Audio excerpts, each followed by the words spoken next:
आज का पेपर है 9 जनवरी 2023 का। ठीक है, सीडीपी पहले कर लिया जाए, उसके बाद हिंदी करेंगे तुरंत लगातार, और इसका ट्रिक लगा करके ताकि सभी को किसी प्रकार से दिक्कत नहीं हो। देखिए आज देखिए एक सेट देख लिए ना, वही बहुत है। एक सेट को कैसे करना है उसी तरीका से आप घर पे करिए। आप हम जैसे कि जिस तरीका से कर रहे हैं आप घर पे दूसरे तरीका से करिएगा तो वही नंबर कम आता है। थोड़ा सा सोचना है क्वेश्चन पर और क्या कह रहा है उसके बारे में बताना है। प्रथम प्रश्न है, देखिएगा, बाल विकास क्षेत्र में हाल ही में सिद्धांत यह सुझावित करते हैं कि विकास प्रभावित होता है। माने बच्चों का विकास क्या क्या चीज से प्रभावित होता है। आनुवांशिकता बोले तो माता पिता भी अगर तेज है तो बच्चा भी तेज हो सकता है। शिक्षा से भी, संस्कृति से, सामाजिक नीतियों से, सबसे कोई दिक्कत नहीं हुआ, इसमें सबका सब चला गया। अब देखिए 2 नंबर में आते हैं, कहता है बच्चे का विकास किस प्रकार होता है। देखिए व्यवस्थित रूप से होता है परंतु स्वाभाविक रूप से व्यक्तिगत होता है। माने आपका विकास अगर हो रहा है तो व्यक्तिगत होगा आपका। माने विकास अगर हो रहा है तो केवल आप ही का होगा, वो भी क्या होगा, व्यक्तिगत विकास अलग अलग होता है सबका, तो ये ठीक है। लेकिन अगर बी कहा जाए कि अव्यवस्थित रूप से, तो इस वर्ड से भी आप दूरी बना लीजिएगा। तो 4 ऑप्शन में 3 ऑप्शन पहले आप नेगेटिव छटना शुरू करिए, तब आ जाएगा आपका लाइन पर। पूरे विश्व में सभी बच्चे को एक समान दर से होते हैं, एक समान दर पूरे विश्व में नहीं होता है, केवल यहाँ लगा हुआ है। तो इस प्रकार से आप कर सकते थे। छोटे बच्चे में समाजीकरण का डैश प्राथमिक संस्था है और डैश द्वितीय संस्था है। तो प्रथम तो परिवार है, द्वितीय आपका विद्यालय, बोले तो पुस्तकालय। आपका उत्तर यहाँ गया ए पर, कोई दिक्कत नहीं। चलिए बहुत बेटर। नेक्स्ट है कि जीन पियाजे के संज्ञानात्मक विकास सिद्धांत के अनुसार अधिकांश बच्चे किस अवस्था में बीते हुए समय, वर्तमान और भविष्य के बारे में स्पष्ट रूप से समझ बना लेते हैं। किसमें? तो कह रहा है क्या अधिकांश बच्चे किस अवस्था में बीता हुआ समय, वर्तमान और भविष्य, है ना, तीनों टेंस दिया है इसमें, के बारे में स्पष्ट रूप से समझ जाता है कि ये बीत गया है, ये आने वाला है और ये हो रहा है। तो मैंने टेंस की जानकारी अगर कहे तो मूढ़ संक्रियात्मक में जाएगा 7 से लेकर के 11 वर्ष में। अब ये भी अब ट्रिक याद रहेगा आपको कि बच्चों को टेंस की जानकारी कब से कब, तो 7 से 11 वर्ष में। नेक्स्ट प्रश्न, जीन पियाजे के सिद्धांत में चिंतन की बुनियादी निर्मितियों को किस रूप में जाना जाता है। तो क्या बोला है यहाँ, चिंतन की बुनियादी निर्मितियों, माने जो आप सोचते हैं, तो जो भी आप सोचते हैं कहाँ रहता है, आपके माइंड में। ठीक है, वो ये स्कीमा हुआ, क्या हुआ, स्कीमा बोलते हैं सूचना का एक छोटा सा पैकेट। ठीक है, अगला, लेव वाइगोस्की के सिद्धांत के अनुसार विकास को डैश आकार देता है। क्या आकार देता है? सामाजिक बोला है, आनुवांशिक बोला है। बी ऑप्शन देख लेते हैं, कौन अच्छा है वही मारेंगे हम। हाँ, ये सबसे बेटर है, संज्ञानात्मक और सांस्कृतिक। ठीक है, जानकारी और आपकी संस्कृति कैसी है ये बहुत बड़ा मायने रखता है। नेक्स्ट है कि लेव वाइगोस्की ने संज्ञानात्मक विकास की प्रक्रिया में किसकी भूमिका पर बल दिया है? वाइगोस्की साहब भाषा पर बल दिए हैं। आपको बताया गया है कि वाइगोस्की साहब बोले हैं कि पहले भाषा आया तब विचार आया ना, तो यहां मारेंगे भाषा। लेकिन इसमें देखिए संज्ञानात्मक द्वंद्व, स्कीमा, साज प्रक्रिया सब पियाजे का। ठीक है, अब अगला आते हैं कोलबर्ग साहब का, बहुत मजेदार होता है कोलबर्ग ऐसे भी। और प्रश्न कहता है कि नैतिक विकास सिद्धांत लॉरेंस कोलबर्ग के साथ साथ और किसके द्वारा प्रतिपादित किया गया है? तो उत्तर हो जाएगा नैतिक विकास जीन पियाजे साहब भी दिए हैं, कोलबर्ग भी दिए हैं, जीन पियाजे साहब भी नैतिक विकास के बारे में बोले, लेकिन इनके बारे में प्रचलित नहीं है। सबसे ज्यादा प्रचलित है कोलबर्ग। तो याद रखना है कि भाई नैतिक विकास केवल कोलबर्ग ही नहीं बल्कि पियाजे साहब भी दिए। नेक्स्ट प्रश्न है कि एक अध्यापक को अपनी शास्त्रीय शिक्षण शास्त्रीय प्रविधियों के बारे में किस प्रकार का होना चाहिए? तो भाई लचीला, क्या सुन्नमय, ये वर्ड याद रखिएगा। ये लचीला का एक नया पर्यायवाची वर्ड है। अगर मान लीजिए लचीला नहीं दिया अगला बार तो सुन्नमय देगा। इसलिए क्वेश्चन में घेर के दिया है क्योंकि भविष्य में हम लचीला नहीं पूछेंगे, सेटर जो बोल रहा है यहाँ, हम सुनमय बोलेंगे तो उस समय फंसने वाली बात हो जाएगी। तो सुनमय भी याद रखिए, लचीला बेटर होता है। नेक्स्ट है कि बुद्धि लब्धि बोले तो आईक्यू आपका परीक्षणों की आलोचना प्रायः क्यों की जाती है।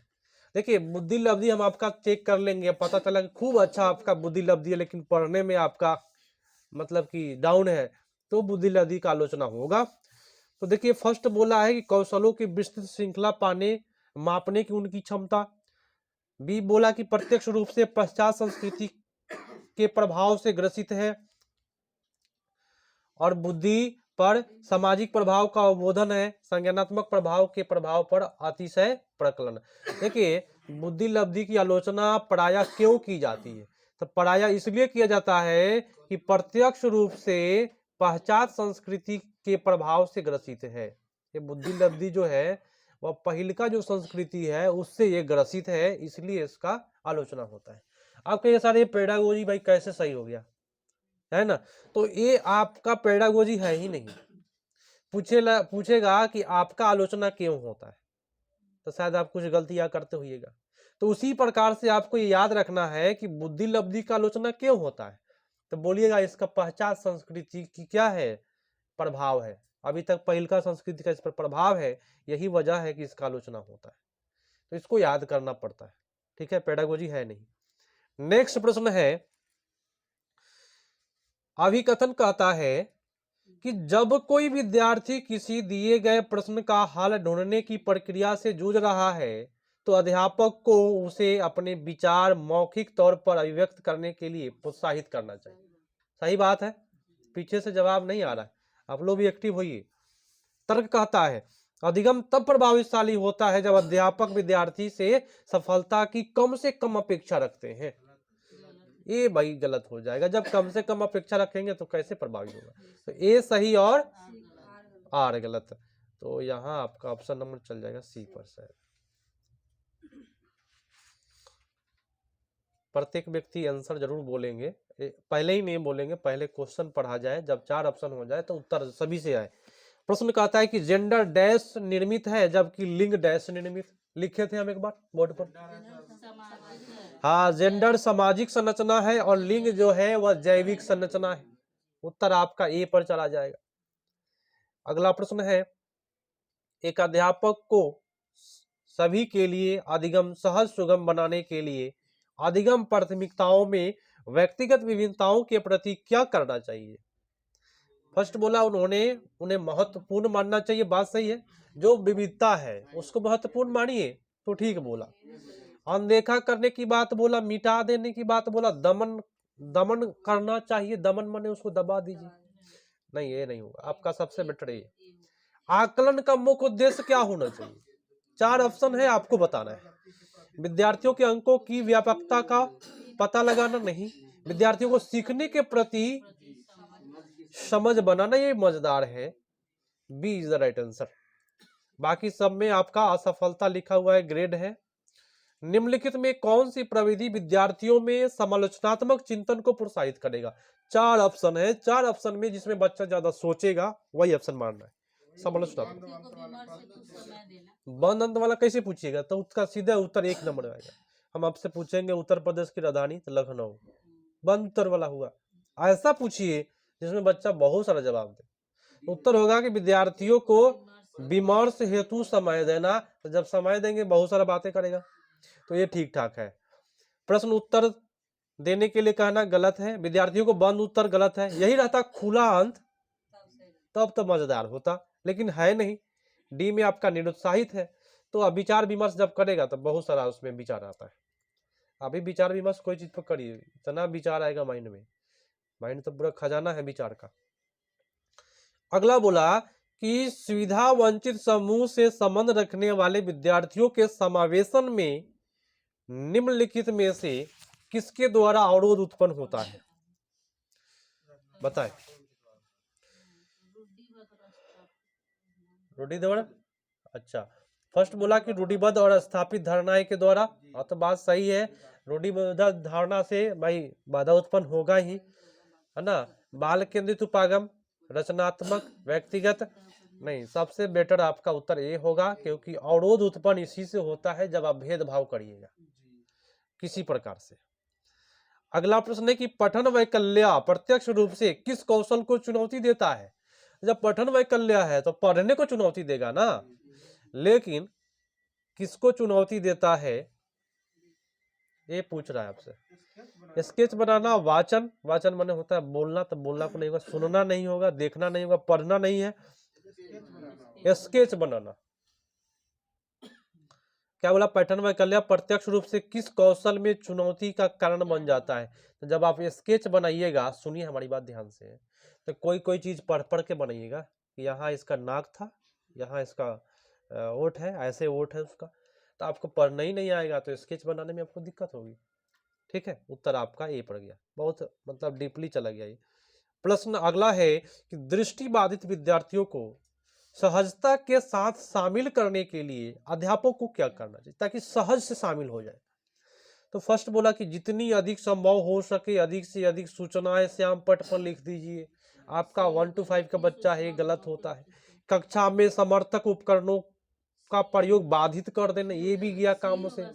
हाँ, लिखित सूचनाओं को मौखिक रूप से बोलिए ताकि बच्चा जो है आपका देख नहीं पा रहा है तो कम से कम उसको बोल करके बता दीजिए कि ये चीज है। बस ऐसे अगर दिमाग लगा देंगे टोटल प्रश्न पर तो गलत होने की संभावना बहुत ही कम रहेगी। स्वलीनता विकार से जूझते विद्यार्थियों के प्रतिनिधि पहचान की विशेषता निम्नलिखित में क्या है? सबसे पहली बात बताते हैं, स्वलीन, जैसे कि हम बोल रहे हैं आप अपने में लीन है तो मेरी बात आप सुन नहीं पाइएगा। जो बच्चा स्वलीन है उससे संप्रेषण नहीं कर पाइएगा, मैंने बातचीत नहीं कर पाइएगा, क्योंकि वो उसी में लगे रहेगा। पबजी खेल रहा है तो पबजी में ही लगा रहेगा, उसकी माँ चिल्ला करके थक जाएगी लेकिन भाई वो सुनेगा ही नहीं। बात समझे? उसको कहते हैं स्वलीन। तो अब उत्तर आप लोग करें सही सही सी होगा। अवरोध संप्रेषण कौशल, माने उससे बातचीत करने में आपको दिक्कत हो जाएगी, अवरोध हो जाएगा। देखिए प्रश्न को अगर सही से पढ़ लिया जाए, समझ में प्रश्न आ गया तो सीटेट आराम से निकलता है। बच्चों में प्रतिभाशालिता किस प्रकार से परिलक्षित होती है? बुद्धि का निम्न स्तर तक गया काम से, भाई निम्न तो हम करेंगे नहीं। क्या बोधगम्यता का उच्च स्तर, ये तो बहुत मजेदार है। थोड़ा उच्च माने जो आप ज्ञान लेकर के आया उसे थोड़ा सा बढ़ा दिया आगे तो बेटर काम किए हैं आप। कार्यों को आसानी से छोड़ देना, ये गलत हो गया। छोटे छोटे कार्यों को ध्यान केंद्रित करके कर पाने की अक्षमता, यहाँ पे लास्ट में लेकर के पटक दिया क्षमता में। तो इस प्रकार से वर्ड देखना है कि कहीं मतलब सीटेट सेट करने वाला कहीं ना कहीं एक खराब वर्ड लगा देगा जिससे कि वो टोटल ऑप्शन में गया काम से, वही आपको अगर पकड़ने आ गया वहां पे तो दिक्कत नहीं होगी। बी होगा, 20 का बी। चल अगला प्रश्न है 21। कथन कहता है कि विद्यालयों को नवीन ज्ञान से सृजन की ओर लक्षित पाठचर्या पर बल देना चाहिए। बात सही है, नया ज्ञान और जो भी पाठचर्या उस पर बल दीजिए, ठीक है। नया ज्ञान पर बल दिया जा रहा है, ठीक है। अब ये बल देना गलत होता है? नहीं, अब नया चीज पर दे रहे हैं, क्वेश्चन के हिसाब से चल रहा है। तर्क कहता है कि बच्चे में अध्यापक के सहयोग से नवीन ज्ञान के सृजन और उनकी व्याख्या करने की क्षमता होती है। ये भी सही है, व्याख्या भी सही हो रहा है यहाँ, क्योंकि नया ज्ञान के बारे में जब तक व्याख्या नहीं करिएगा बच्चा नहीं समझेगा। उत्तर आपका दोनों हुआ, ऊपर भी नवीन ज्ञान है नीचे भी नवीन ज्ञान, व्याख्या कर रहा है।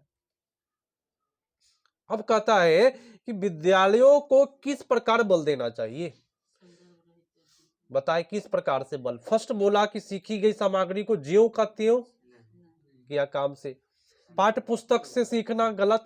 संदर्भ रहित अधिगम, ठीक है। रचनात्मक, उससे भी बेटर है रचनात्मक होगा 22 का। यहाँ बोला संदर्भ रहित, माने संदर्भ नहीं है, रहित माने नहीं, तो इसीलिए गलत हो गया। रहित नहीं रहता तो ठीक, ये संदर्भ रहित गलत हो गया वर्ड, और सहित रहता तो ठीक होता। अगला प्रश्न, प्रेरक अधिगम परिवेश सृजन करने के लिए क्या महत्वपूर्ण है? फर्स्ट बोला स्व अधिगम के लिए अवसर को कम कर देना, ठीक है। स्व आकलन हेतु अवसर देना, ये मजेदार है। यहाँ अवसर को कम करने की बात बोला है फर्स्ट में, जबकि बी में बोला है कि भाई अवसर देना, तो बी सही जा रहा है। बाकी सब आपका प्रतियोगिता है, नेगेटिव है, और पाठचर्या का अनुसरण करना ये भी नेगेटिव है। अगला प्रश्न बोला कि अध्यापक को चाहिए कि वह विद्यार्थियों को योग्यता का सत्व संबंधित परिप्रेक्ष्य विकसित करने के लिए प्रोत्साहित करे। ठीक है, प्रोत्साहित वाला वर्ड आप लोग सही मारते, तो ये आपका सही हो गया। आगे कहता है तर्क, योग्यता का अस्तित्व संबंधित परिप्रेक्ष्य विद्यार्थियों को अधिगम प्रभावशालिता तरीके से सीखने के लिए अभिप्रेरित करता है। क्या ये सही है या गलत है, बताएं। सही है, नहीं सही है। रुक जाइएगा थोड़ा सा, इसको हम फिर से पढ़ेंगे, समझे। हम भी पढ़ लिए लेकिन उसको ध्यान नहीं दिए। प्रथम प्रश्न है कि अध्यापक को चाहिए कि वह विद्यार्थियों को योग्यता का सतत्व संबंधित परिप्रेक्ष्य विकसित करने के लिए प्रोत्साहित करे। केवल योग्यता के लिए कर रहा है, तो ये गलत बात है। योग्यता के लिए केवल करेंगे कि आप बीए एमआईटी के इंटर करते जाइए, पढ़ाई के लिए नहीं हो रहा, यहाँ गलत हो गया। और नीचे भी योग्यता है, समझे, इसीलिए दोनों गलत चला जा रहा है, समझे। सही से हम नहीं देख पाए हैं, योग्यता ही वर्ड गलत होता है, उसको आप हम भी ध्यान नहीं दिए हैं। चलिए, आप भी ध्यान नहीं दिए। निम्नलिखित में किसके द्वारा समस्या समाधान में अवरोध पैदा होने की संभावना है भाई? किससे पैदा हो जाएगा अवरोध, रुकावट? तो कार्यात्मक स्थिरता। आप रोज सेट मारते हैं सीटेट का, एक दिन छोड़ दीजिए, फिर कल से आपका थोड़ा दिन कल भी आएगा ना जब मारने का समय, तो फिर छोड़ने का मन करेगा। तो कार्यात्मक स्थिरता कभी भी क्या करेगा, अवरोध उत्पन्न करेगा। संभावना है कि आज अगर छोड़ देते हैं तो फिर कल हमको छोड़ना पड़ जाता है, तो संभावना है। लचीलापन तो ठीक है, अपसारी चिंतन बहुत मजेदार है, और विमर्श वाली बात जो हो रहा है, लिखने की बात, ये विमर्श चल रहा है, अच्छी बात है, लेकिन इसमें कार्यात्मक स्थिरता वर्ड गलत होता है, याद रखिए। चलिए आगे पर आते हैं, थोड़ा सा प्रश्नों को आप लोग भी समझे कि क्या कहता है, कैसे पकड़ा जाए ना। अभिकथन कहता है कि अध्यापक को चाहिए कि वह विद्यार्थियों की भ्रांतियों की पहचान करे, बात सही, और उनको अनदेखी करने के बजाय उन पर चर्चा करे, बात सही। अनदेखा नहीं करिए, चर्चा करिए। ये भ्रांतियां वैकल्पिक अवधारणाओं के रूप है जो अक्सर विद्यार्थियों के अपने परिवेश के साथ अंतःक्रिया करने के आधार पर बना लेते हैं, और ये अधिगम प्रक्रिया में अर्थपूर्ण है। तो ये भी आपका क्या हुआ, सही हुआ। दोनों भ्रांतियां के बारे में ही है, इसीलिए व्याख्या करेगा ही, 100% करेगा। चलिए, अब भावना के बारे में बताना है, सीधा लिख दिया भावना, छोड़ दिया, और कहा कि भाई आप संभाल लो। 4 ऑप्शन है, इसमें 4 ऑप्शन में फर्स्ट ऑप्शन में बताइए, अधिगम को महत्वपूर्ण रूप से प्रभावित करती है, परंतु स्मृति पर इनका कोई प्रभाव नहीं पड़ता। भावना पड़ता है स्मृति पर प्रभाव। आपका भावना अगर रो रहे हैं तो आपका स्मृति भी आपका काम करना बंद कर देगा। अधिगम पर किसी प्रकार से प्रभावित नहीं डालती, ये गलत हो गया। भावना डालता है, ठीक है, कि आपकी भावना क्या है। जैसे कि कितने लोग बोले हैं कि जो राष्ट्र के प्रति उसका खराब भावना है वो कभी सफल नहीं होगा, है ना। तो भावना भाई प्रभाव डालता है आपके माइंड पर। सी बोला है अधिगम को महत्वपूर्ण रूप से प्रभावित करती है, साथ ही स्मृति को भी प्रभावित करता है कि आपका भावना क्या है। अच्छा भावना है, जैसे कि हम बोलते हैं सी टेट में बच्चों के प्रति भावना रखना है, तो अच्छा भावना रखिएगा बच्चों के प्रति, तो अच्छा अच्छा जवाब दीजिएगा। क्या यहाँ तो 9 तो लगा दिया है। विद्यार्थी सीखने के प्रति अभिप्रेरित होते हैं यदि कार्य। कब बच्चा अंदर से प्रेरित होगा, जब कार्य क्या हो, हाँ, उसके जीवन से संबंधित होगा ना, तो खूब प्रेरित होगा, खूब पूछेगा आपसे, सर जी ये कैसे, हमारे पापा ऐसे करते हैं ना, इस प्रकार से पूछेगा। विद्यार्थियों के अधिगम को सहज सुगम बनाने के लिए अध्यापक को क्या करना चाहिए? आप एक टीचर है, 4 ऑप्शन है, सुगम बनाना है, क्या करिएगा 4 ऑप्शन में? कौन सा काम? विद्यार्थियों के पूर्व ज्ञान को अनदेखी करना, ये टीचर का काम नहीं है, टाइम पास वाली बात है। वाक्य विन्यास और संरचना स्पष्ट नहीं करना, नहीं करिएगा तो भी गया। अधिगम के अति सामान्यीकरण और निस्तारण को कम करना, यहाँ कम करना गलत है। तो इस प्रकार से आप कभी भी गलती जीवन में न करें। विषय संबंधित शब्द जाल के प्रयोग से बचना चाहिए। कि मैंने बच्चा है ना, उसका पर्यायवाची नहीं बताइए तो भाई धीरे धीरे करके। और अंतिम CDP का है, बहुत मजेदार सेशन, 20 मिनट में 30 प्रश्न खत्म हुआ। निम्नलिखित में किसके द्वारा अधिगम में बाधा उत्पन्न होती है? क्या है जिससे बाधा उत्पन्न होता है अधिगम में? 4 ऑप्शन है। माने अधिगम बोले तो सीखने में बाधा कौन उत्पन्न करता है? फर्स्ट ऑप्शन, पहले पढ़ाए गए विषय के ज्ञान को संबद्ध करना, ठीक है, बाधा उत्पन्न नहीं करेगा, पहले का ज्ञान से जोड़ना है। विद्यालय संस्कृति के विमुखता का भाव, विमुखता ये वर्ड जो है वह गलत वर्ड है। बहुसंवेदी उपागम का क्रियान्वयन, ठीक है। रचनावाद आधारित शिक्षण शास्त्रीय प्रविधियां, ये भी सही है। हमको नेगेटिव मारना था, उत्तर आपका बी हो गया, क्योंकि बाधा उत्पन्न नेगेटिव वर्ड ही करेगा। तो आपका बी खत्म और CDP यहाँ खत्म हुआ।